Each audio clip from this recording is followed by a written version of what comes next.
আসসালামু আলাইকুম গাইস, ঈদের রাত্রে আমরা চলে আসলাম 3 বন্ধু মিলে একটি রেস্টুরেন্টে।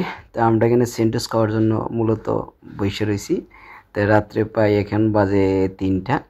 আর রাতের আধারের যে ভিউগুলো ডুবাইশো করে, আসলে রাত আর দিন এখানে গিয়ে একটা জিনিস এটা বোঝাই জানা।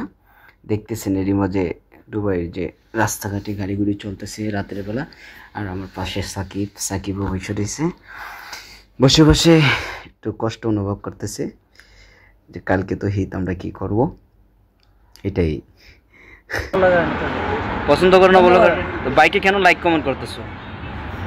আমার ভিডিওতে দেখি প্রত্যেকটা কমেন্ট তুমি কত সুন্দর সুন্দর করে কমেন্ট করো, মানে না পাইরে আর কি, না পাইরে আমার কমেন্ট করো।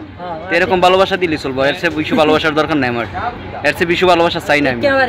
আর তুমি কি ভাইয়া আমার লাইক কমেন্ট করো? হ্যাঁ, শেয়ার করো নি? শেয়ার কেন করো না তুমি? শেয়ার করলে কি তোমার টাকা যায়? টাকা যায় না, হাতে ব্যথা পায়, হাতে ব্যথা করে। যাক, শেয়ার করার দরকার নাই, তুমি লাইক কমেন্ট করো, এটি আমি খুশি। ঠিক আছে, যাই হোক গাইস, তো ফাইনালি দেখতেছেন বন্ধুদের সাথে কিরকম মজাটা করতেছি।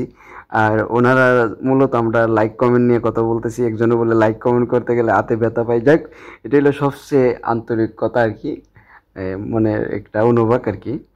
যাই হোক, যেটাই হোক, বন্ধুদেরকে নিয়ে রাত্রে এখন প্রায় 3টার সময় আড্ডা মারতেছি, এটাই সবচেয়ে বড়।